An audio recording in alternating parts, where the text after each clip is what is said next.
みません、セッティングちょっとします。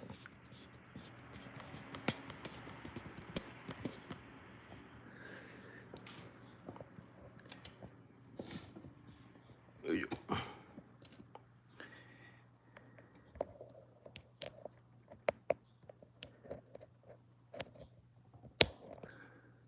すみませんね、土曜日いたのに体調を崩してしまいましてというか、妻と一緒に食中毒になってしまいましてすみません。ちょっとまだセッティングいたしますね。金曜日土曜日と倒れておりました。オフラインじゃないな、自分の動画。まさかまさかのまさかまさかの本当食中毒になってしまい、妻がまずなってしまったんですけど、ハウリング、その後次の日に私がなるというまさかまさかの事態が起きまして、そして大慌てで一応一日で回復はしたんですが、なんとなく今日の今朝まで余韻が残り倒れておりました。久しぶりにすごいやつでした。牡蠣に当たった時以来の、いい感じですね。しんどさでございましただからちょっと予告も何もできずにすみませんでした。えーとすみませんですね。本当に告知なしで申し訳ないです。2時から始めます。日曜日にすみません。今日ちょっと今いないので、静かにというか、しっかり声を出してできますけども、いやまさかまさかのですね、木曜日に妻がおかしいと夜中に言い出して、で妊婦なんでですね、薬が飲めないからですね、病院行って点滴を打ったりして、なんとかやったんですが、僕は大丈夫かなとのんきに構えていて、金曜日の夜中にあれおかしいぞというふうになりまして、案の定おかしくなりまして、金曜日いろんな予定が入っていたんですが、全てキャンセルをして、申し訳なかったです。学生さんと一緒に久留米に行く予定でしたが、学生さんは見てないと思いますが、すみませんでした。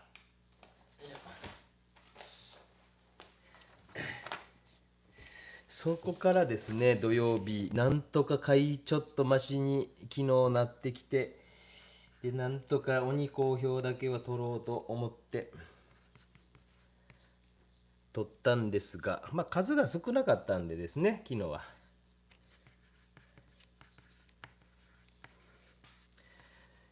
木曜日にあげるやつかなんかが途中でゲップが止まらなくなってるやつがありますよ。もうびっくりしました。そして、今朝になってまだちょっと調子は午前中良くなかったんですが、大学に仕事に行ってちょっとしたらだいぶ良くなりましたので、やってみようと思いますよ。今日もちょっと、今日は大きいやつですのでですね、久しぶりに、B3 かなのサイズで行こうと思ってますので、大きいサイズでございます。パレットもなるべく入れようと思うとこのぐらいが限界かなと思います。ピントが合うかどうかは分かりませんが、合ってることを祈りますが、ですね、何食べたかがね、僕らね、その日ですね、ちびっこを日中預けてて、なんかそう預けてる日は一緒に昼ご飯食べようねみたいな感じで、天ぷら屋に行って天丼を食べてめっちゃ美味しくて、でもこれじゃないだろうなと思って、で夜になんかもしかしたら鶏肉のなんて言うんですか、なんてチキンサラダみたいなやつ、あれなんじゃないかなと2人で言っているんですけどねあれじゃないかなというふうに思ってはいるんですが、何だったのかは定かではありません。梅動画面白かった。パソコンとスマホだけだそうです。そうなんですか。コミュニティに貼り付けられた梅の写真はパソコンとスマホだけだそうです。iPad では見れないんですか。僕よくわからないですね。そうなんですか。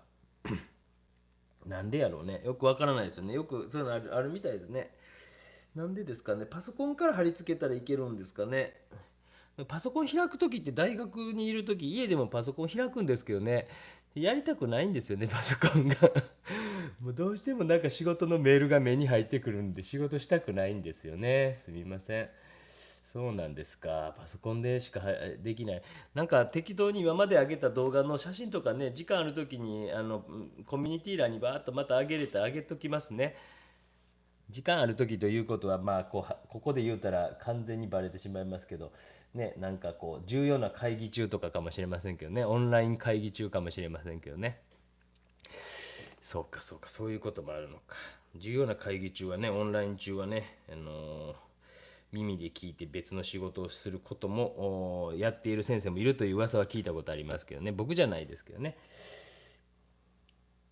偶然見つけましたか。すみません、本当に。もうなんだかね、もうまさかまさかの。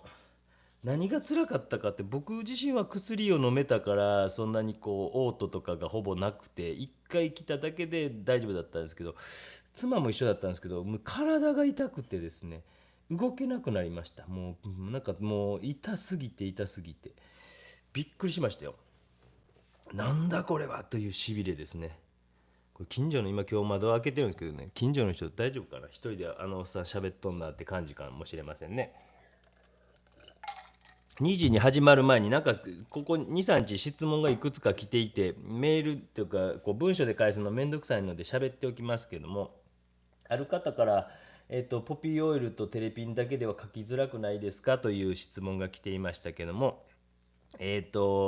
私はその書き出す前に必ずポピーオイルとかで画面を濡らして描きますので、スペインは朝3時ですか、7時ですか、なんだ濡らして描きますので、基本的には溶き油というのはほぼ使わないです。使うとしたらテレピンとかをちょっと入れて髪の毛などを細い線とか引くときは使いますが、その画中濡れている完成油で描いていくという方法をとっています。だから断丸樹脂とかは使いませんということで、多分どこかの動画でも言っていると思います。もう一つの質問は、絵を描いたいのですがどうしたらいいですかという質問で、日動画廊さんに問い合わせてくださいというふうに言ったら、手数料いっぱい取られるんじゃないですかということを言われたんですが、画廊で買ったら、サムホールも25万ぐらいだと思いますよ。で、なんかホームページ見たけど、私の名前がないと言っていましたが、ありました。今朝も僕確認しましたが、私の名前もちゃんとありましたので、日動画廊さん、または三越さんでも高島屋さんでも結構ですので、小木曽先生の言わないですかと聞いたら、ないと答えられたら、その画廊から小木曽先生ないですかと問い合わせが来て、あるけどどうしましょうかみたいな話になるかと思います。もう一つぐらいなんか来てたんですね。顔の輪郭の描き方の動画をいっぱい上げてほしいと言われましたけども、どこかの動画を何度も再生してもらえると助かります。おそらくその動画だけで作ったら、さす視聴回数絶対伸びないと思いますので、作りたいとは思いませんので大変申し訳ございません。質問があったら質問していただいて結構ですよ。あと2分で始めます。あともう1個ぐらいなんかあったな。何やったかな。思い出せる範囲で何やったかな。何やったかな、忘れました。まあ、動画中に思い出したら喋ろうと思います。この動画の始まりの前に喋ったということで、その人に返事しておこうと思います。あと1分ほどで始めますが、もう始めましょうかね。今日ちょっと難しいんで、この以前からちょっと書こうかなと思ってたんですけど、雪のこの景色を描いてみようと思います。で、何が難しいというわけじゃないんですけど、非常に細かいので、時間がかかるような気もするんですが、まあなるべく1時間から1時間15分ぐらいで終わらせれたらなと思いますが、乗ってきたら密度のある作品を書けたらなというふうに思いますが、細かい描写とかまでできれば皆さんには喜ばしいことかもしれませんので、これをいつも自分の目の前に貼り付けるという儀式を行っております。で、今日はあんまりこうなんていうかですね、水を多く使わない技法と言いつつ、初めのところだけは少し、使っていこうと思ってます。空の部分を少し初めにちょっと描いておこうと思います。質問あったらしてくださいね。そう食中毒もう牡蠣も一回当たってるんですけどね、何やったんかなってもう本当にびっくりしました。ドスーンっていう感じで体がいきなり重くなって動かなくなって、風邪とかよりももしかしてもう動けなかったですもんね。まず空のブルービビッドなブルーだけは少し塗っておこうと思いました。実は鬼好評もすごいやってきているんですけど、作画動画が実は6本ぐらい溜まってることに気づいて、今日ちょっと梅の動画を上げたんはあれはなんかちょっと遠い親戚となるのかな、どうなるのかちょっと分かんないですけども、人が突然、梅を送ってきてくださって、えーっと YouTube 見てるというので、あ、そうですか、じゃあ YouTube に書いた方がいいんですねということで、急遽上げたんで、本当は別の動画を上げる予定だったんですが、急遽繰り上げて、上げました。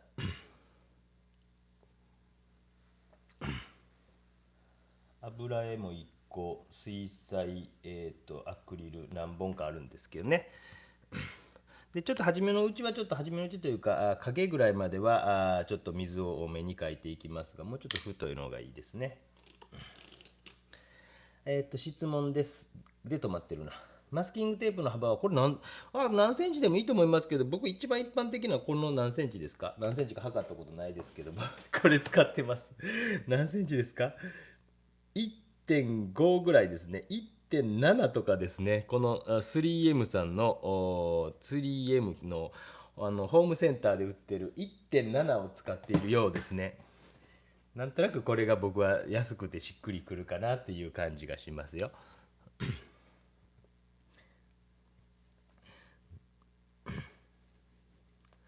ちょっと影の色はですね、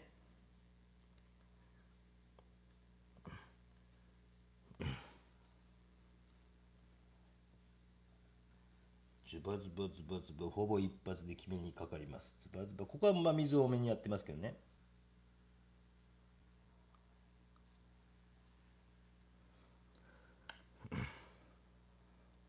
ズバズバ。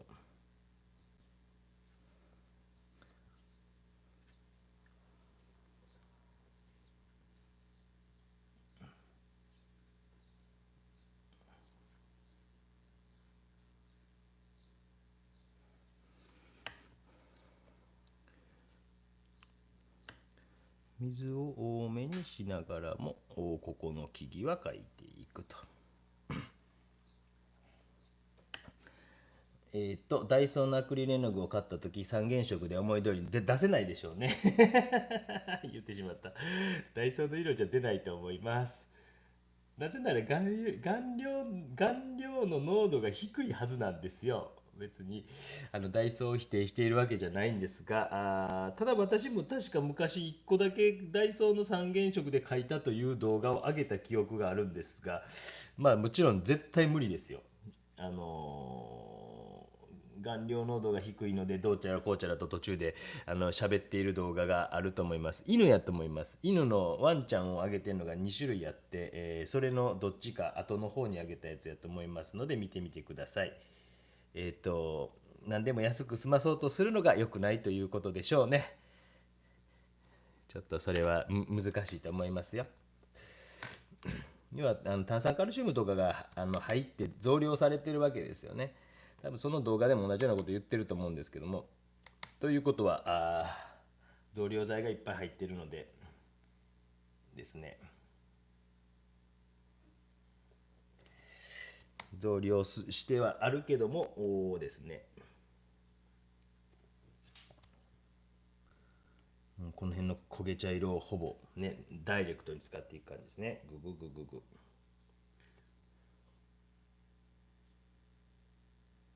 この筆どっかでもう紹介したかしてないかわからないですけど、案外良かったです。1000円ぐらいでの、3本セットとかで買ったんですが、案外良かったです。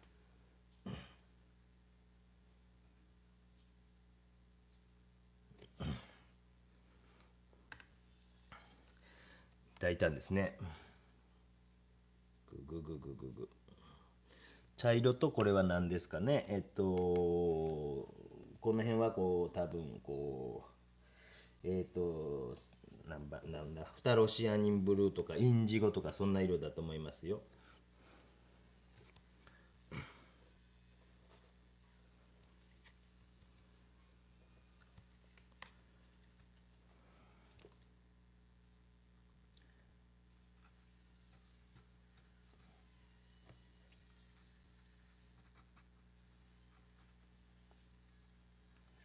工事してはる。今日日曜日ですよね。下書きの鉛筆の線がいつも適当すぎて見えると気になるんですが、見えなくなるまで色を塗り込んだ方がいいんでしょうか。どっちなんですかね。角絵にもよりけりだと思うんですけども、どういう感じの絵になるかによりけりのような気がするんですね。どう言ったらいいかな。最終的にはそれを生かしてというか塗り残して、描いていっても、どういう絵を目指すかによりけりですね。すみませんね、答えが難しいな。私はなんかいろんな線で描いてますよ。例えば、アクリルなんかっていうのはもう濃い線で結局は塗りつぶしていくような仕事にしますし、今回これ透明水彩ですので、薄く塗っていく部分と濃く塗っていく部分を今回使い分けようと思っているので、なるべく薄く描いていってます。でも多分見る人ってそんなに気にして見てないような観客の人というかね、鑑賞者の人ってそんな感じがすると思うんですよ。皆さんもそこまでそんなに気にしないんちゃうかなという気がするんですけどね。人間って悪いところが自分の悪いところを目いくというかね、コンプレックスとかの方が気になったりするんですかね。あんまりそんな気にしなくてもいいような気するんですけどね。探して買ってみてください。インターネットで、なんか、本当に、僕多分どっかにその Amazon のそのまま画像ペタッと貼っつけたんで、案外そのまま探したらあると思いますよ。で、影のとこはちょっと慎重にやっていきながら、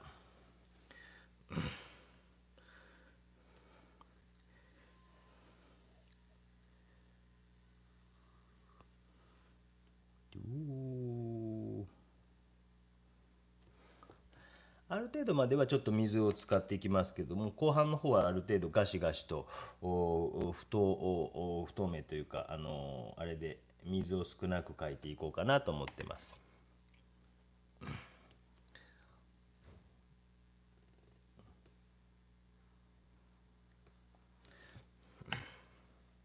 やっぱり直接ね、教室とか持ってたらですね、その人の特性とか得意不得意っていうのが分かるからね、答えやすいんですけどね、難しい時ありますよね。どのくらいの経験があるとかね、そういうのもありますもんね、そういう質問に関してはね。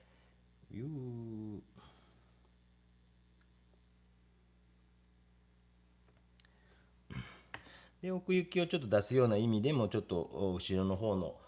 影というのは若干明るめに、ここまでは濃いとしても少し明るめに少ししておいてあげてもいいのかなという気がしますね。影と木と同時に描きつつ、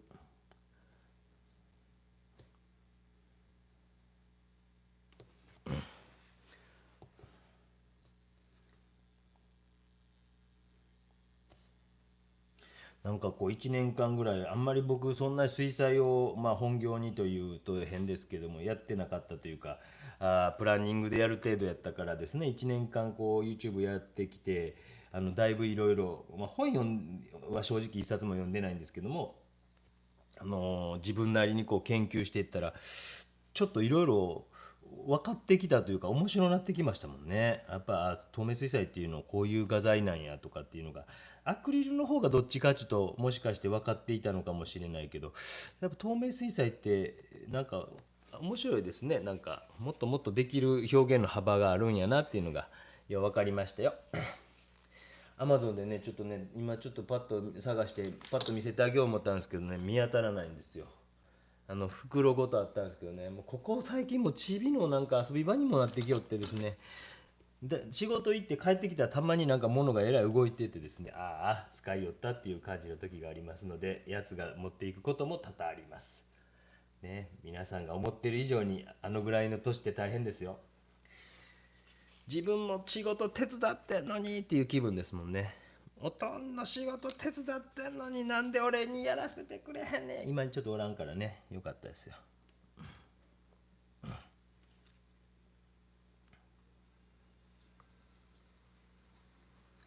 もうピンクっぽいこれ白樺のですね、こう北海道ですね、北海道の、いつぞや今年じゃないです、その前に行ったんですけども、行った時の感じですね。ちょっとずつドライブラシ的にしていきますね。ちょっと緑が強すぎた。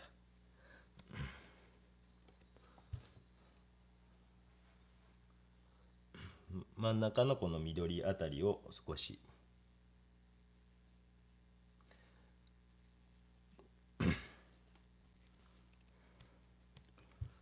ガシャガシャガシャガシャガシャガシャガシャガシャ。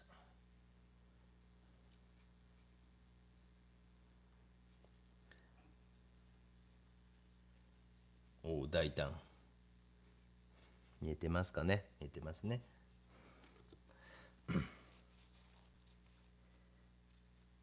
もう水彩ね、拭き取る、こういうので拭き取ってみたらどうですか？修正したいとき。なんですかこれは。あれ、激落ちくんみたいなんで。今日これちょっとやってみますけどね。こんなんでゴシゴシこするぐらいで、だから僕やっぱね、水彩、相当慎重にやらなあかんねやなっていうのも私も勉強になりました。私でもやっぱりこう相当経験あるというか形とかはね、ある程度皆さんよりも多分書いてきた人間やと思いますけども、そうなんですね。水彩って相当こう直し期間なっていうのがありますもんね。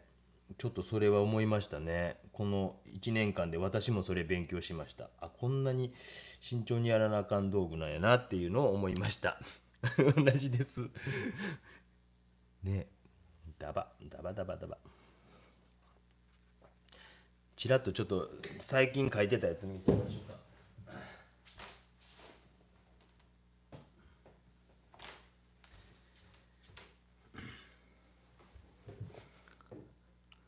これ、筆加えながら喋ったらあかんね。これ一応透明水彩なんですよ。ねえ、結構大胆でしょ。で、これも透明水彩。で、ちょっとこっちの今日技法に近い形で描こうかなと思ってます。こっちの方ですね。これもまた、6月下旬から7月頭くらいに上がると思います。今の予定では。早く見たいという人はもう早く見せてって言うたら、早めに予定を変更することも可能ですが、今みたいなやつもやってます。ちょっとこうドライブラシという方法で、描いていったというのをやってみたら案外こう面白くて自分なりにはうまいこといったなっていう感じがあったので、今日ちょっとそういう感じのお見せしようかなっていうふうに思いました。やっぱりこうね、もう絵描き長いことやってても今もこう勉強してますもんね。もう本当にそれはもうこれだけやってきても勉強してますよということを皆さんにねお見せできたらと思います。本当にそういうもんですよ。何年やっても勉強ですね。ちなみに僕丸筆なんて油絵の具使う時基本的使わないですけどね、水彩の今回1000円のセットやったから買ってみたら、これ結構水彩では丸筆って使いやすいんやなって今かよと思われるかもしれませんが、そういう感じなんですよ。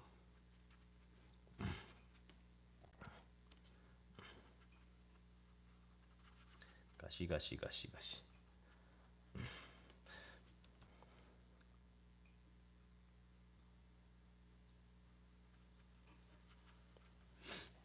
下書き後色塗り始めていく、色塗り始めていく、下書き後色塗り始めて、僕大体影から描いていくかなと思いますよ。なんか影から描いていくことが僕の場合、それで土台を作って影と物を一緒に大体描いていくということが僕の場合は多いかなと思います。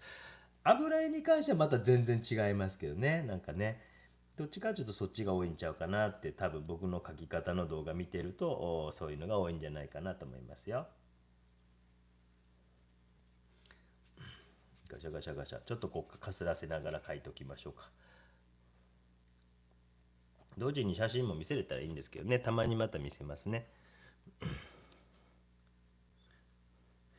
で画面のこう構成というのはよく見ながら書いていく人です。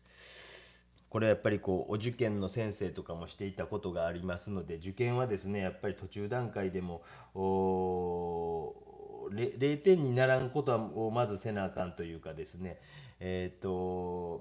点の実力があってもその子が80点ぐらいまでは最低出させやんといかんのですね。時間がなかったって言うてもでもその子の実力のうちの8割ぐらいまで出せたらまあ合格するやろうなっていうことを出すためには、途中段階もある程度見れるような書き方というのを教えるためには画面全体を見ていくということを教えるんですね。でそれがこうどっちかというとセザンヌ的な書き方かもしれませんもんね。画面を今見ながらこう全体をね、バランスとかも見ながら書いていってます。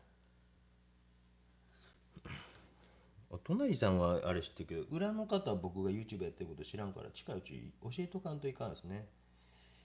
なんかあのおっさん一人でまた日曜日喋っとるぞとかってご近所さんとは仲いいんですけどね。以前水彩教室にて水性する際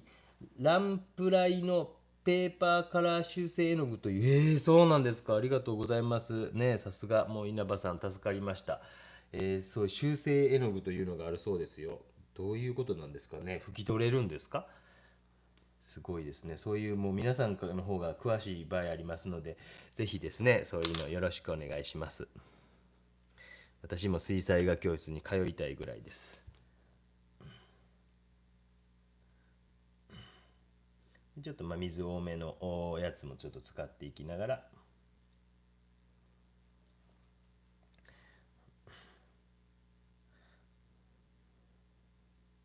そうですね、稲葉さんとかの方がなんかね詳しそうな気がしますね。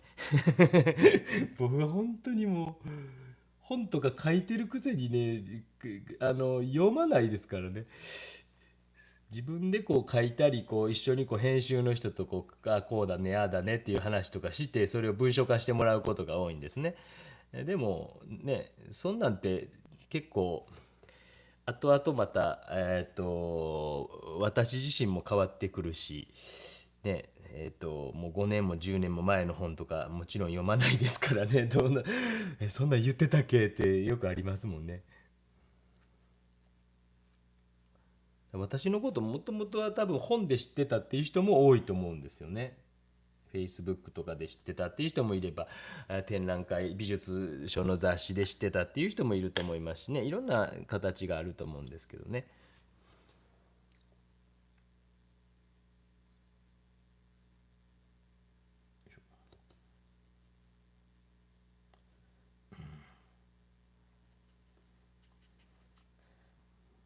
17分経過。まあ、こう YouTube でライブペイントするときやっぱりこう皆さんが見て、面白くないといけないのでやっぱりこう全体から進めながらすごい細かいディティールというところまでは入っていかないですけどね。初めて見るという人もいるかもしれませんけども。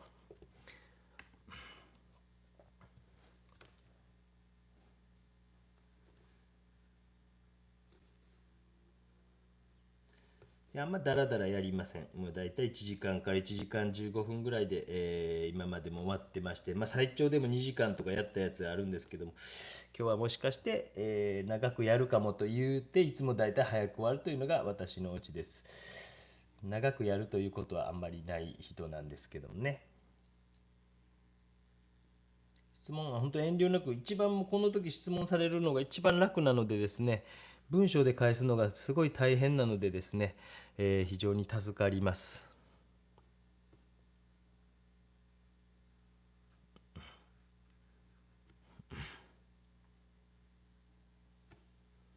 で今もいわゆるネガティブペインティングですか、誰かから教わりましたけども、もう教わったこと何度も使いますけども、物と物の隙間を実は描いていってるという方法ですね。葉っぱとかを描きながら幹を見せていくという方法を使っていってます。私の視聴者の方だと結構もうあれですかね、もうワクチンを打ったという人も結構いるんですかね。僕の周りのお医者さんぐらいしかいなくて、お医者さんは何人か話したら打ったって言って、もちろん言ってますけどね。私なんか打ちたいですけどね、行っていろんなとこ出張行きたいですけどね。羨ましいですよね。そう、質問もう一つ。あれが YouTube の中でも答えてるんですけど、なんかこう、どこかの、まあ、四国の人が教えに来てくれるのにいくらぐらいなんですかって書いてありましたけど、もう気持ちでいいんですよ。本当、交通費と、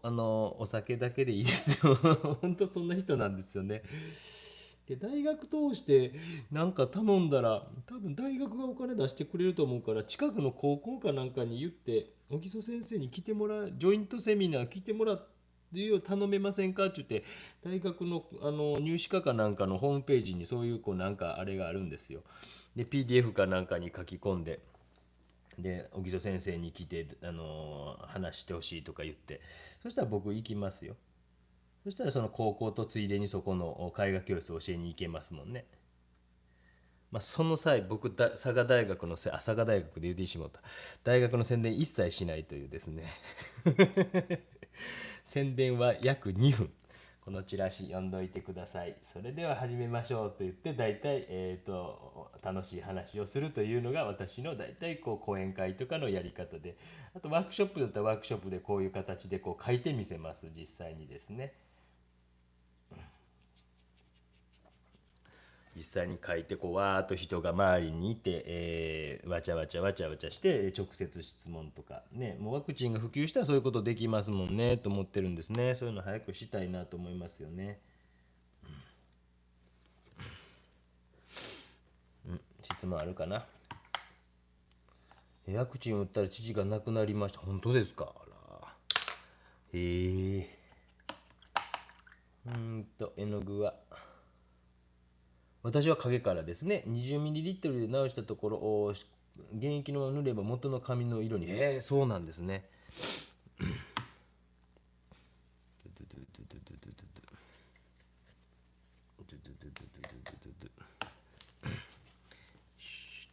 ちょっと拭き取りますね。水がちょっと多いんで。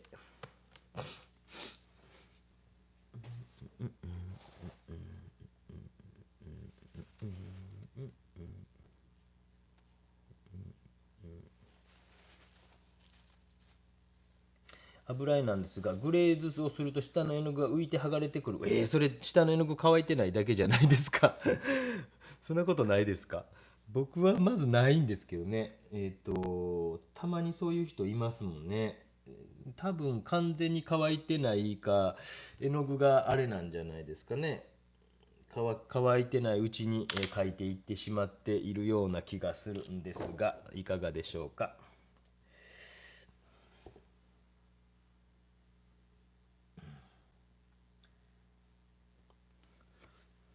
白亜字作りでの質問です。先生のようなキャンバスでなくシーツのような薄い布に使っているように見えました。どのような僕普通の綿の布、綿100%の布を使っています。本当はちょっと粗い目の方がいいんですけども、今んとこ大丈夫なので、私はそれでやってますが、元来はちょっと粗い目の綿の布、綿100%って書いてある布あるじゃないですか。あれを使ってます。でもまあ私はなんでじゃあ薄いのにしてるのっていう話なんですけども、しっかり僕額に入れるんですよね、最終的には。だから箱額といって額縁でもガチンとこう止めるので、絵自体がそんなに動くことが私の絵に関してはないんですね。だから、それでいいかなというふうにやってますが、元来はある程度例えば板とかも厚くてっていうふうに大学などでは指導をされることがあります。でもそれをやっていると僕自身はすごくこう、重くもなるし高くもなるので、額縁に頼っているというのが現状でございます。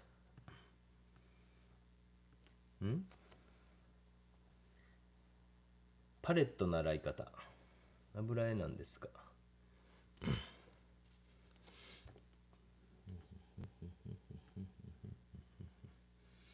で隙間とかも同時に描いていきながらですね。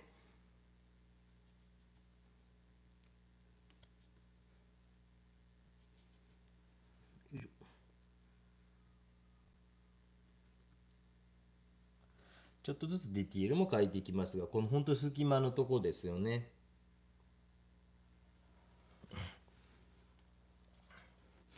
隙間のところと次は幹の中とかも同時に描いていきながら、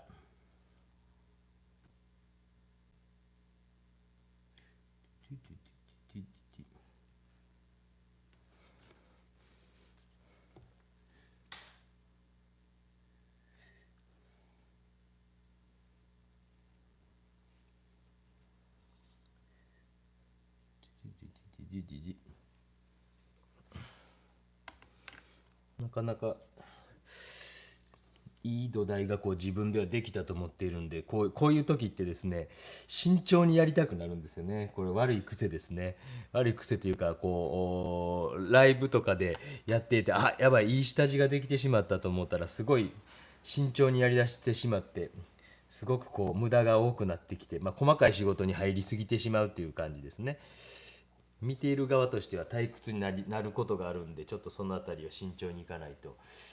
気がついたらものすごい細かい仕事ばっかりをやっているということに、陥ることがたまにあります。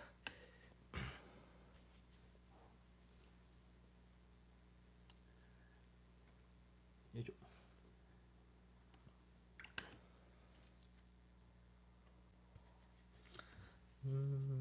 白味の使い方、キャンバスではなくてシーツのような、白はそうですね、さっき答えましたね。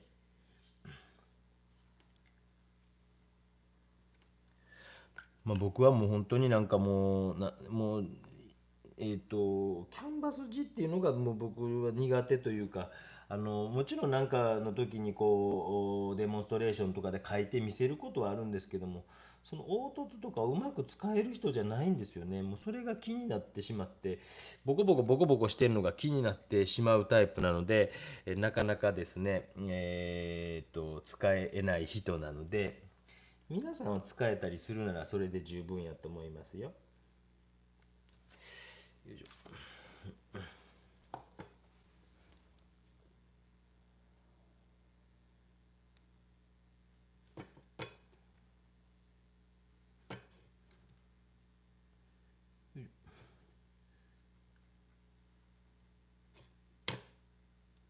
正直僕もどこ書いてるかわからなくなりますよ。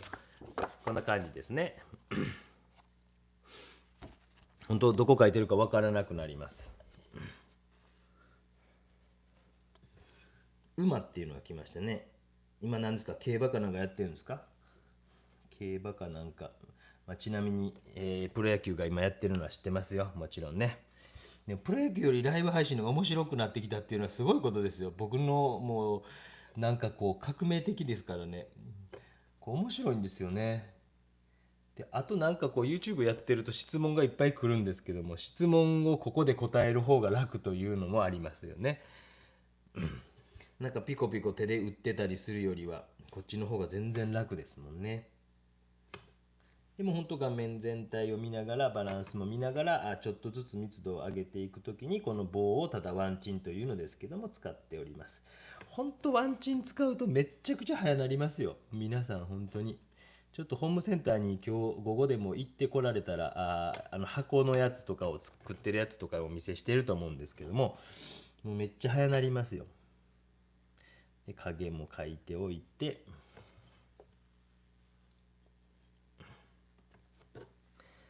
安田記念すげえって書いていますね。すごい馬来ました。僕全然競馬も興味ないんですけど、ギャンブルって全く興味ないんですけどね。皆さん面白いんですか？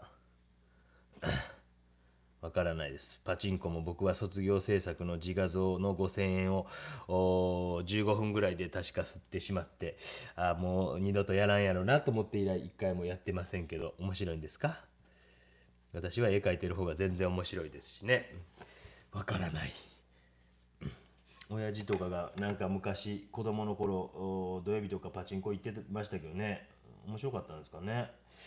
わからない。私やったら山に絵描きに行った方が楽しいので、私やったらそっち行くかなと思います。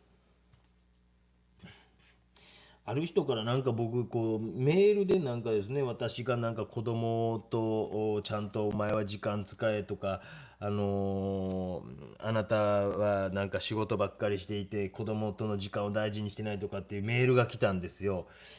めっちゃ遊んでますよめっちゃ遊んでますよ。 YouTube ばっかやってないでって言われますけど、めっちゃ遊んでますよ。もうちょっとそれここでも言うときますけど、そういう返事して結局何の返事もなかったですもんね。その人なんか長となんか悪口書いてきた人いて、と思って、うちの妻にも見せたら、妻もなんでこんなプライベートな私たちのライフスタイルにこんなこと言われなあかんのって言うてはりましたけどね。僕もそうまさにそう思いますけど、いろんな人いますね世の中ってね。なんでこんな長々と言われなあかんねんっていうのが先週ぐらいに来てました。その方見てたらぜひコメントください返事がないのも失礼ですしね。こっちも一応めっちゃ短い文章ですけど返事しましたけどね。だからそういうのって皆さん大変なんでしょうね。私もめんどくさいなと思って一応メール返しますけどね。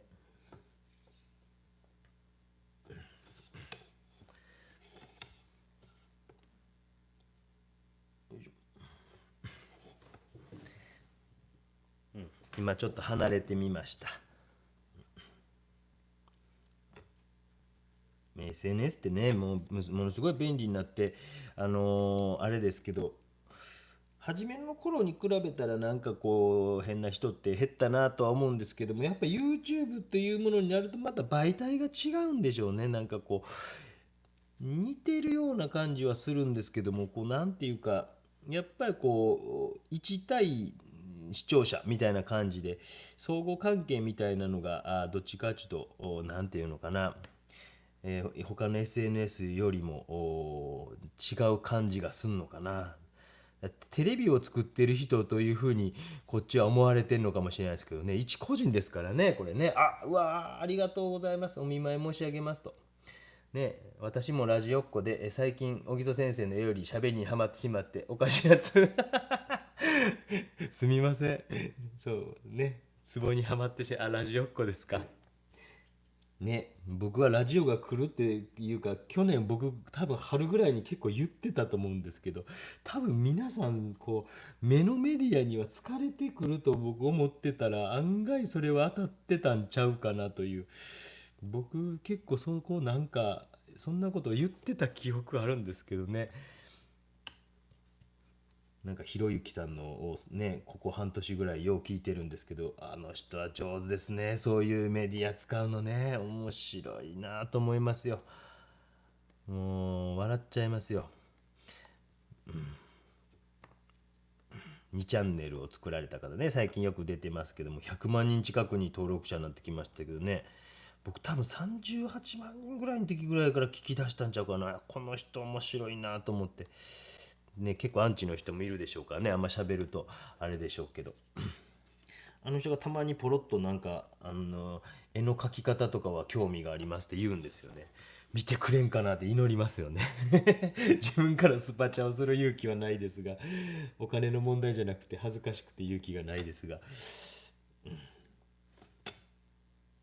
なんか今一番面白いなと思いますね。なんかで、あとやっぱね、オードリーさんのラジオ面白いですよ。今度春日さんの嫁さんが再来週のゲストで来るんですよ。ライブやってた先生の動画鬼子表を含め1ヶ月だいぶ制覇できましたか。昭和の絵描きの話、昭和の絵描き、お酒を飲んでの話ですか。僕はひどかったですよ、本当もうぐでんぐでんに酔っ払って、もう僕の友人の王くんっていうのがいて、奈良出身の王くんっていうのがいて、昔予備校の先生してたんですけども、彼ね本当に朝まで飲んで予備校行って先生してましたもんね。これ本当にもう予備校の前で寝てそこから教えてましたもんね。頭いかれてますよね。そんな人いませんよね。ある時にもうなんか学生さんたちがすごいあれですよ、僕の友人の奈良出身の王くんの話ですけども、なんか受験生たちが試験の前々日ぐらいで、ムサビかなんかの試験の前の前々日ぐらいで、なんか元気ないから昼休みよしカラオケ行こうぜって言ってカラオケ全員連れてったっていう話ありますもんね。で結構その年いっぱい受かったっていうね。なんか元気出ましたってわけわからんこと言われて、めっちゃお金飛んできましたもんね、23、4歳ぐらいの時に。ねえ、そんなん今カラオケも行けませんもんね。大変ですよね、コロナってそういうのでいろんな制限かかりますもんね。ね、こういう感じでどうですか、影、葉っぱ同時に描きながら少しずつ密度が上がってきてるの分かりますか？昭和の絵描きの話でそんな話しちゃいますか？どうなんですかね。何の話だかな。まあだからもうなんか昔はなんかこう浪人時代なんかはみんなの廊下とかでタバコ全員吸ってましたもんね。吸ってないとダメみたいな雰囲気ありましたもんね。かっこ悪いですよね。浪人してるくせにタバコ吸うってね、今思えばめっちゃかっこ悪いなと思うんですけどね。ほんとなんかもう当時はもうなんかでひろゆきさんって2チャンネルの方、あの方もね浪人してて池袋あたりで遊んでたって浪人予備校があの辺でなんかって言ってたから、僕合ってるかもしれないですもんね。僕がだから一浪して先に入ってるとしても予備校の先生で教えに行ったりしていたから、なんとか公園ってあって、芸術劇場の前のところの噴水とかねありましたよね。まあ、僕の友人の王くん奈良出身の王くんはそこプールって言ってましたけどね。豊島区民プールって言ってよう入ってましたよ。私の友人の王くんの話ですよ。私は知らないですけどね。よう入ってました。豊島区民プールや言うて飛び込んではりましたよ。よいしょ。今そんなんしたら怒られはるんでしょうね。まあ私の友人の王くんの話ですからね。僕は知らないですけど誰かねそんな話噂で聞いたことありますよ。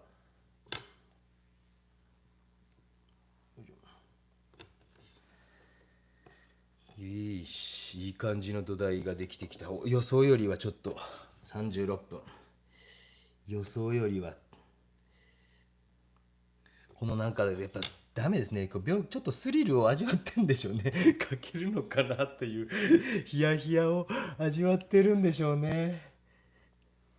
恐竜くんもパパもすごく好きなの。まあでも子供と親なんてそんなもんじゃないですか。まあね、もうやっぱ可愛いですよ。めちゃくちゃ可愛いですけど、めちゃくちゃムカつく時もありますしね。だからその時にね、手挙げてしまうという親がいたりするということになるんでしょうけどもね、もうーっとなりますよね。静かにせーって二人で心で祈ってますよ。ボリューム上げてるの、そうそう、すみません、そうならざるを得ないと思うんですよ、マイクね。こっちの音量上げれば違うのかな。音量上がってます。ちょっと今スマホをいじってみたんですけど、音量変わりました。これね、わからないというか、マイクにこう近づけてこうやって喋るとなると上向いてる感じになるんですね。下向いて喋らざるを得ないからですね。すみません、こうスマホの、僕もスマホでしかできないので、僕プロの YouTuber じゃないのですみません本当に。もう素人 YouTuber というか絵描きさんなので、もうまたねあれでアーカイブで、ゆっくり見て、音量大きくしてください。もう知ってます。音量小さいの知ってます。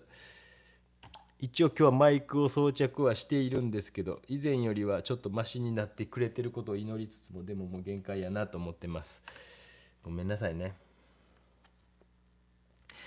言ってました、そのひろゆきさんがやっぱりライブとか配信は音が命やっつって。だからもうそうなるとね、本当に僕も学生とか頼って、そういう子にこうライブ配信の日来てもらってパソコンとかでやるとかなると、もういよいよ本当仕事になってくるんで、そうなったらねもう飽きませんので。僕みたいに仕事が3つも4つもあるね、大学の先生もあって絵描きもあって、でいろんなとこでねなんかやったりとかしてますからね、なかなかですね。ちょっと影を2層目今描いてます。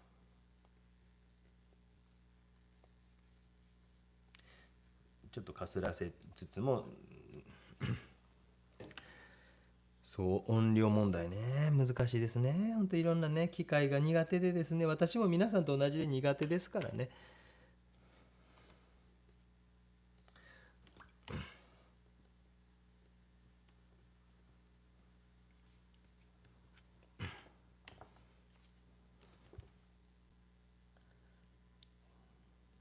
40分ぐらいでだいぶね見えてきたんじゃないですか。ね、影の色もちゃんと今上から喋ってますからね、マイクが違うとこから聞こえてるかもしれませんね。先生、質問ですが、絵を描いて終わりましたね。隠しネタ、大根の話ね、大根泥棒の話しましょうか。そうか、ここでしましょうか。大根泥棒っていうね、僕の友人の多くの話ですよ、これね。もう、これはちゃんと時効として成立しているというか、時効じゃなくて、僕じゃないですね、僕の友人の王君が、武蔵野美術大学に通われている学生さんだったんですけども、いやもう金が本当になくて、もうどうしようもなくて、でもなんか大学の構内でみんなでわちゃわちゃ酒盛りをしていたんですね。でわちゃわちゃわちゃわちゃ酒盛りして、もう金もないから安いサントリーウイスキーレッドとか、レッドっていうウイスキーがすごい安くて、でそれとかガバガバ飲んでたらもうベロベロなって、よたよたなりながら、僕大学の本当にすぐ横のところのあそこなんかこう宿舎というか、畑を通っていって、大学から歩いて畑を通っていって、えっとそこの中にあるなんかこうアパート群があって、男村って呼ばれてたんですけど、男ばっかりがしか住めないような、今の時代とは真逆の方向に行ってるようなアパート群があったんですが、そこのところに住んでたんですね、安いアパートに。である時もう死ぬほど酒飲んで帰って、うわーってなって、でも何も食うてないで酒飲んでるからですね、その私じゃないですよ、友人の王くんなんですけども、そしたらですね、とにかく酔っ払って帰って家まで着いてバタンとなって倒れたという記憶があったんですが、朝起きたらですね、なんか台所にですね、大根がいくつかあってかじってるんですよ。水洗いしてガバガバっと、皮むいたかむいてへんか覚えてないですけど、なんじゃこらと思って、と思い返すと、その王くんが思い返したそうなんですけども、どうもその畑を通って歩いて帰ってる途中で、やつはどうも引っこ抜いたっぽいんですよ。最低ですよね。そしてですね、その王君はやばいと思って、もうすぐにですね、その大家さんの畑のとこですから、畑から盗んだというのが自分でなんとなく察してですね、もう謝罪に飛んでいこうと思って扉に手をかけたら、なんか扉が重たくて開かないんですよ。ガチャガチャと内側からですね。なんでやと思ったら、あの大家さんがその扉の向こう側に袋にいっぱい入れた大根を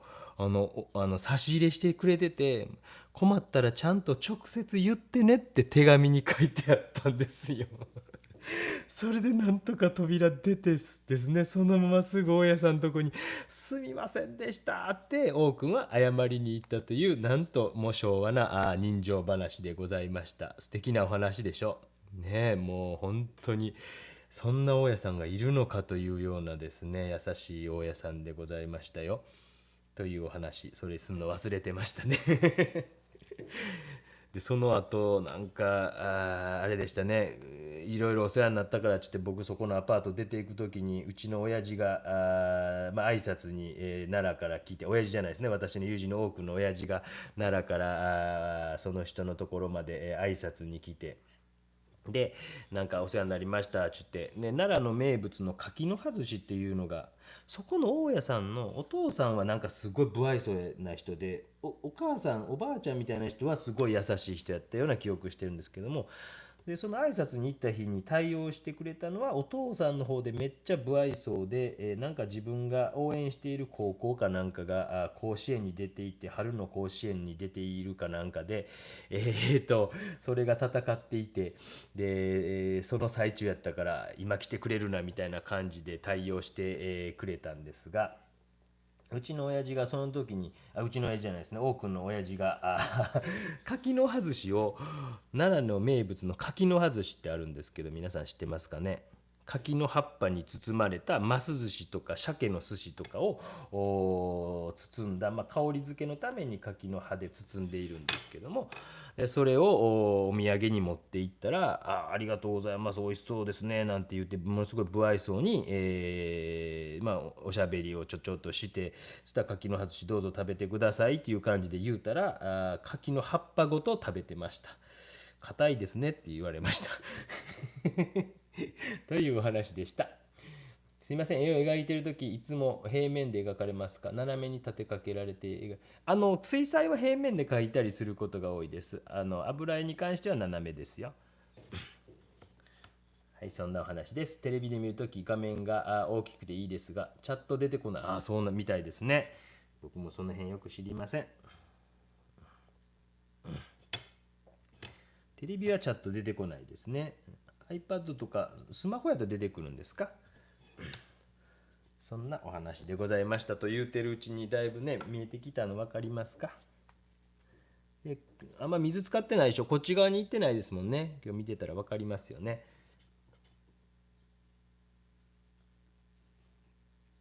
大家さんとか僕そういう人なんかありましたね。昔思い出した。僕なんか葛飾区金町というゴールデンタウンというところに住んでたんですけども、あそこでなんかすごい85歳ぐらいのおばあちゃんが下に住んでて、なんかものすごい仲良くなって、週に1回ぐらいなんかいろんな食べ物を持ってきてくれてはりましたね。なんかこう里芋のいっぱい作ったから食べてお兄ちゃんって言って、なんかすごいおじいちゃんおばあちゃんに僕気に入られるの、なんか昔からあるのかもしらんな。なんか分かりませんけどね。池袋の浪人時代に豊島区の椎名町というところに住んでた時も、そこのアパートの大家さんがものすごいホタテの煮物をくれたことを思い出した。でそれの量が半端じゃなさすぎて、それ以来一時ホタテが食えんようになったぐらいの量をもろった記憶が今思い出した。元気してあるかな藤岡さん。ものすごい同じこうなんていうか宿の中に大家さんも一緒に住んでいるような昔ながらのですね、そういうアパートメントというかあれでしたけども、そこの大家さんが飼ってるパグがなぜか気づいたら僕の部屋によく入っていましたね。パグ飼ってましたね。なんかいろんなこと思い出しました。大根泥棒のお話、友人の多くの話ですけどね。という感じで、45分ぐらい経ちましたがどうですか。これもマスキングテープ外した時の印象がもう全然違うと思いますよ。少しエッジつけときましょうか。何にもないとですね、ここのところあれなんで、ほんの少しだけ汚しとこうかなと思いました。本当に水でもうほんの少しですけどね。トントントントントントントントントントントントントントン。とてもいい、とても美味しいですよね。柿の葉寿司美味しいですよね。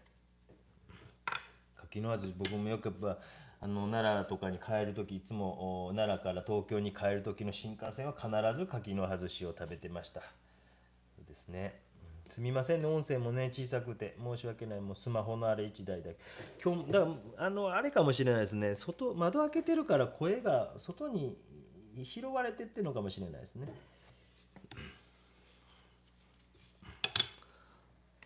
また質問あれば。浄水場のある町、その辺りです僕住んでたの本当に。もうね東京都内ではあの辺とか綾瀬とかが一番安いんじゃないかなという23区内だとですね、ゴールデンタウンというね、隣の松戸の方が高いというですね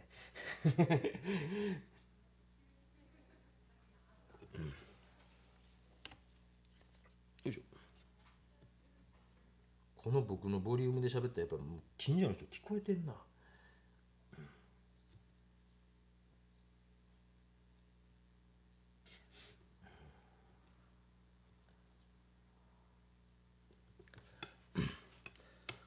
葉っぱ硬いですよね。よう食べましたよね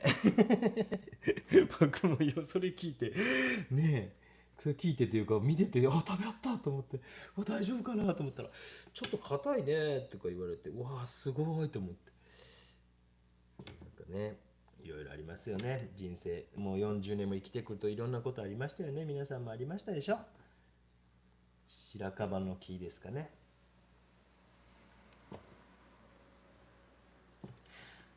下地に対して影だいたい1層ぐらいしか塗ってないけど、もうちょっとこう2層3層塗っていってもいいと思うんですけどね。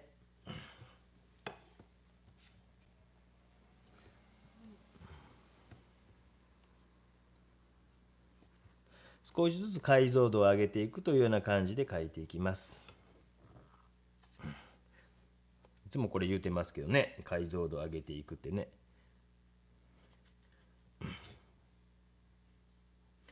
ちょっとずつ密度を上げながら解像度を上げていくと。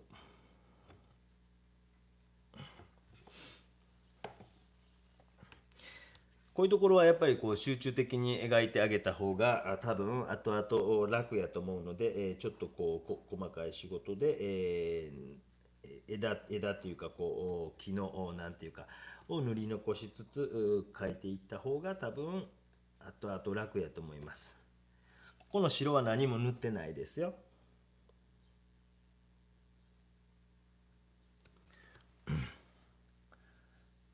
奈良に行った時の思い出はお好み焼きがめっちゃ美味しかったこと。お好み焼きが美味しいとこってどこでも美味しくないですか？お好み焼きって僕分からんけど、広島で食べたのが美味しいなと思いましたけどね。でも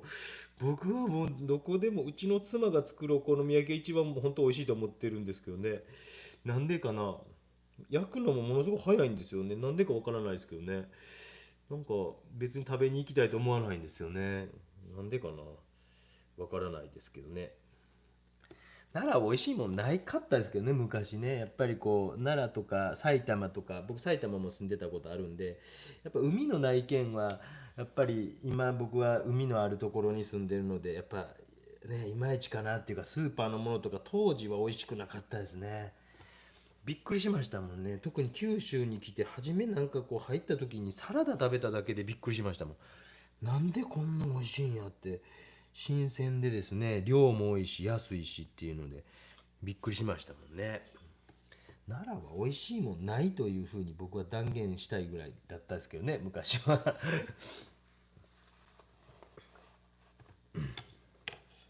ね、柿の葉寿司高いですか？まあちょっと高いか、1000円ぐらいとかで新幹線で売ってるのかな。でも必ず僕は食うてましたけどね、新幹線の東京にまた戻る時とかは、帰省した帰りは必ず柿の葉寿司を新大阪の駅で買うて、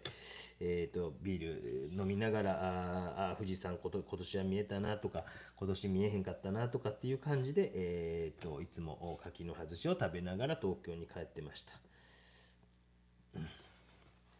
なんか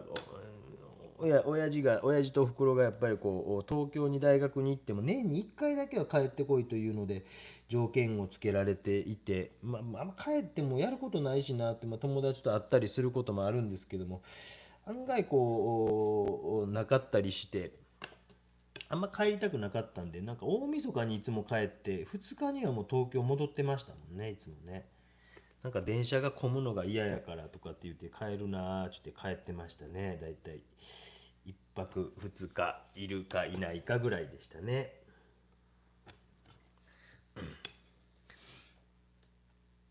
もう奈良に自分の故郷がないので帰ることはほぼないでしょうね、これからもですね。なんか仕事で行くという予定がない限りはもう多分ほぼ行くことないかなと思いますね。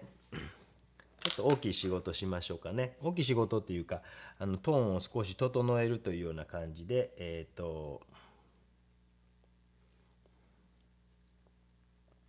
もうちょっと濃いところは濃くしたいなとかっていうところには少し濃い色とかを塗りながら、深みを少し出すところは深みを出したいなっていうことで、少し大きい仕事をちょんちょんちょんとバランスを考えて、やっていってもいい時間帯には入ってきたのかなと思います。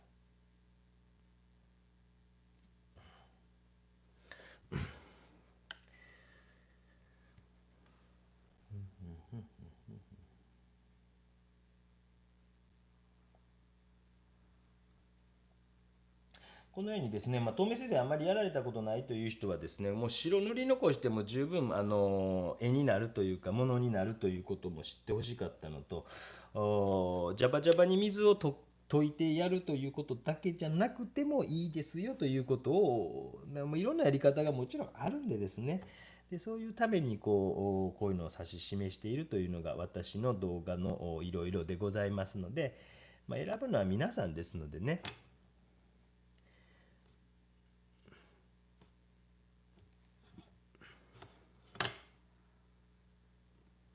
どっちかっていうとね、こう書けって言われたいっていう人もいるんでしょうね。僕なんか絶対言われたくないタイプやったんで、言われたら言われた真逆をやってやろうというタイプでしたもんね。もうひどいもんですよ。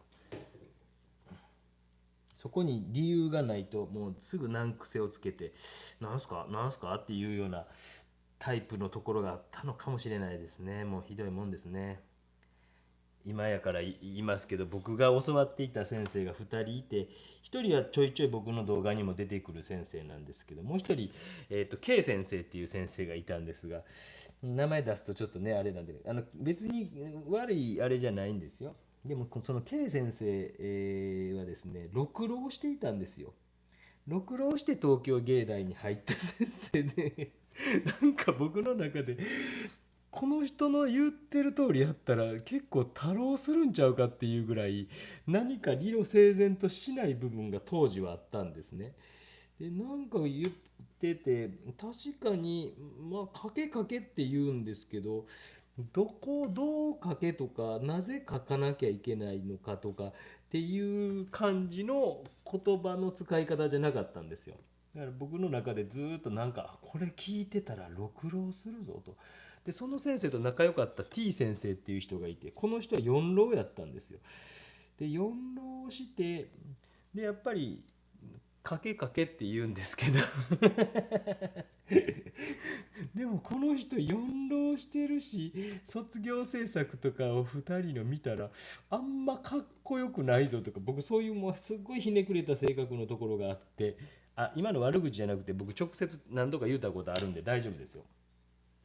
だから僕なんかそういうなんかね、もう変な分析したり理屈っぽくなって、偏屈になっていってしまったんでしょうね。もうどうしようもないですよね。と言いつつ少し、細かい葉っぱとかも描きながら密度が上がってきたんじゃないでしょうか。ドライブラッシュというほどではなかったかもしれないですけどね、水とかを多めに描きながら描いていきました。うんうんうん。なんとなく質問があれば遠慮なくしてくだいぶ増えましたね。100、全然告知もしてなかったですけどね。なんか質問があったらしてくださいね。遠慮なくしてくださいね。もう可能な限りここで答えた方が僕は楽なので。最近コメントで質問をくれた方、初めの方にもしかして、質問に対する回答を言ってる可能性がありますので、初めからもう一度質問した方見てください。そっけない返事をいつもしますが、やっぱり結構何回か答えてる質問が多いので、やっぱりね、面倒くさくなります、人間はですね。そこを優しくできないからダメなんですよね。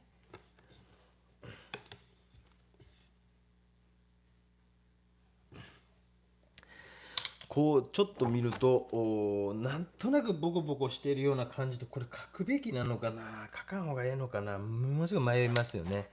こういうの迷いますよね。まだ1時間経過ですね、大体ね。こういうの迷いますよね。もうちょっとディティール書かせてくださいね。やっぱディティールをちょっと時間かけて書いていくと密度感がかけかけって言ってやがるな密度感が出てきた方がこのタイプの絵はいいかなと思います。すみません、言ってること K 先生 T 先生すみません。悪口をまた飲み屋でまた悪口を言うかもしれませんね。飲み屋でよくね僕が絡んできたことすみません。今謝罪します。今となってはそういうことしませんが、当時は多分ひどかったと思います。浪人というストレスが溜まっていたんでしょうが。でもそういえばその K 先生が僕初めてなんか居酒屋らしい居酒屋に連れてってくれたな。まだあるのかな、池袋にある袋っていうですね、もう本当にアホみたいに安い、居酒屋さんに連れてってもうて、なんか懐かしいな。池袋にある袋、東急百貨店の横っちょにあるもうボロボロの、昼間からやってるですね飲み屋さん、誰か東京に行かれたら探してみてください。袋っていうとこで僕よく飲んでました。昼間からやってるんで、なんか犬を店の前にこうほったらかしにして飲んでるおっちゃんとかですね、いましたね。昔は僕らの浪人時代はあれがいましたよ。カラーギャングなるものがいましたね。怖いお兄さんたちいましたね。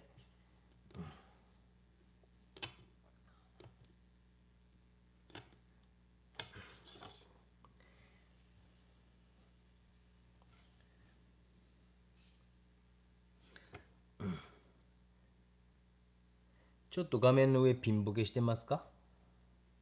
なんか結構こう後でアーカイブに上がるとピンと合うかもしれません。これね、もう合わせれないんですよ。すみません。スマホだけでやってますんで。すみません。もうプロの YouTuber じゃないので許してください。もうね、プロの絵描きがちょっと公開しているということでお許しいただければと思います。アーカイブに上がったらなんか大体大丈夫でしたって皆さん言うみたいなので、後でもう一回見てください。すみませんね。なんか私がどんどんプロの YouTuber のようになってきてますけどね。本当にもうバリクソの絵描きですよ。もうバリクソのもう何ですか、もういっぱい個展もしてますし、もうね、なんか賞とかもいっぱいもらった記憶もありますし、ちょっと拭き取っていきましょう。YouTube でね生計立ててるわけじゃないですよ。大学の先生でもありますのでね、すみません。日曜日の公務員のおじさんの道楽に皆さん付き合わせてるというだけですよ。だからね、あんまり高望みされてもおじさんは困ってしまいます。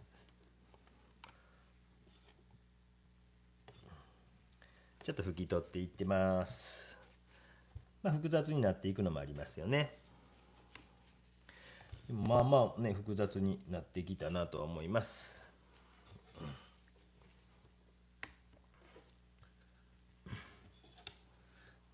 でもやっぱり YouTuber という職業が成り立つ意味分かりますね。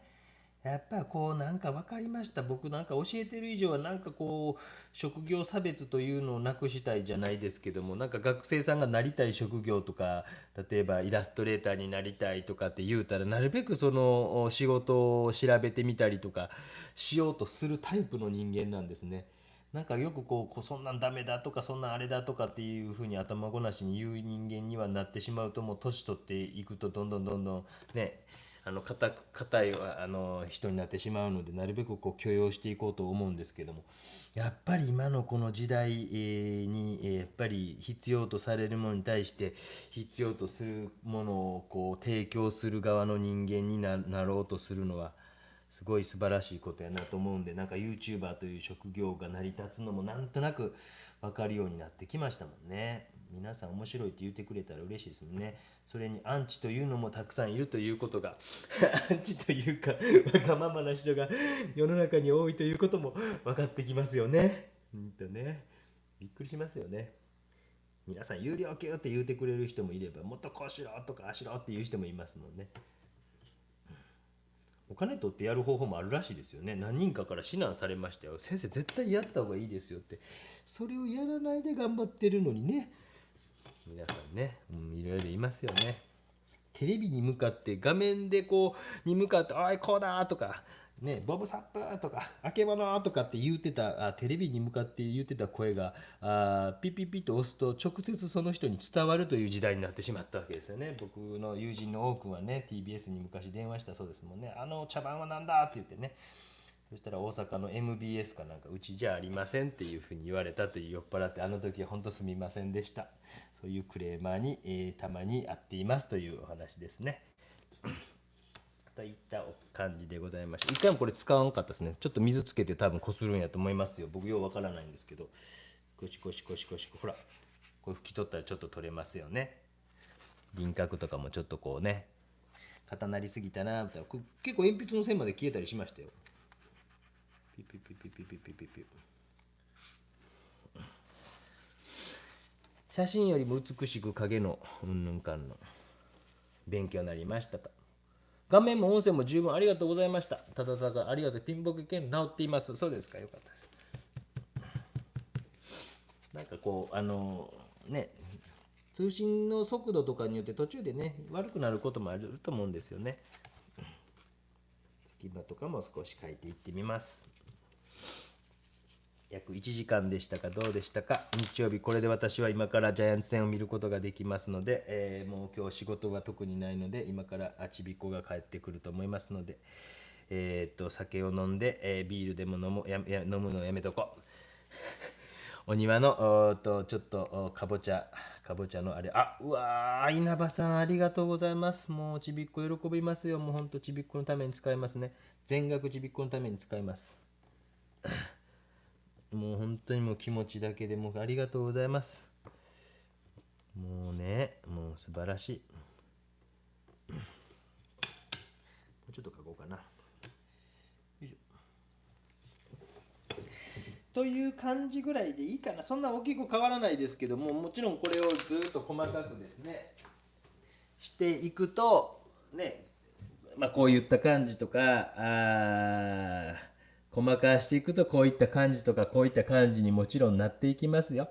でも今1時間ぐらいでこういう土台までこうやって作って、ここからネチネチネチネチやっていったら細かく細かくなっていくということでございました。ここから本当に見ていてもそんなに面白くないと思いますけども、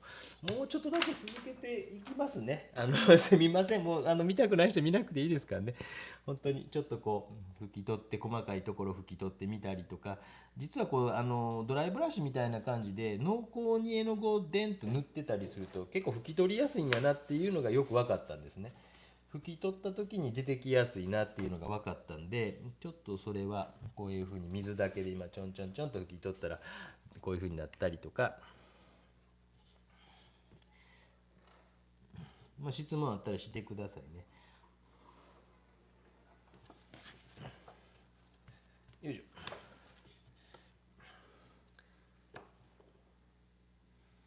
本当にここからも僕は解像度を上げていくという感じで少しずつ書けっていう感じですけどね。今日言ってることも尻滅裂です。ひどいですね。喋りながら書いてるんでね、皆さんね、そこもちゃんと加味してくださいね。そういえばこのおじさん喋りながら違う人が書いてるんじゃなくておじさん喋ってるんやでっていうのね、そこをたまに皆さん忘れますよね。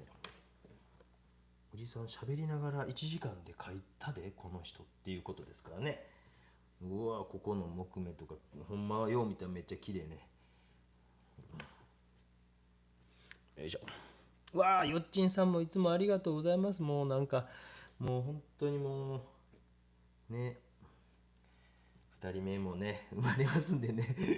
秋以降あんまりこういう遊びできなくなってきそうなんでね、今のうち遊んどこうと思ってますもんね。本当にね。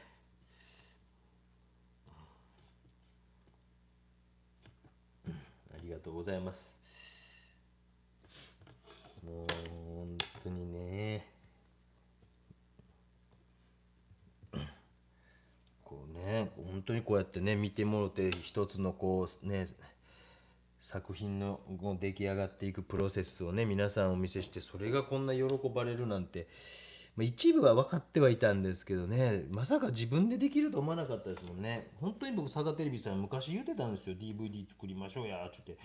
でなんとなく飲み屋の席で「おおいいですね」なんて言ってたけど全然やらへんから「もう自分でやりますせ」って言ってやったらね、その後に一緒にやりましょうなんて言うて、ライブペイントを去年の春とかやってまた来年やろうとか言い出すのかどうか分かりませんが、じゃあマスキングテープを剥がしていこうと思います。1時間8分でございます。やばい、紙をたまにね持っていく時ありますからね、持ってったらね気をつけてくださいね。今ティッシュを持ってきました。よいしょよいしょ。ほら141まで来ましたね。面白かったですか。ピューピューピューピューピューピュー、ほんの少し汚してるんで見えるかな、見えへんかな、ほとんど動画じゃ見えへんなね、ほとんど見えませんね。よっこいしょ。という感じで、本日は白く塗り残してドライブラシを中心に描いた雪景色北海道でございました。以上でございます。ありがとうございます。グリコ森永犯人探しながら淀川をかける先生と怪獣ちゃんがされますということで、ありがとうございました。さようなら。ありがとうございました。終了。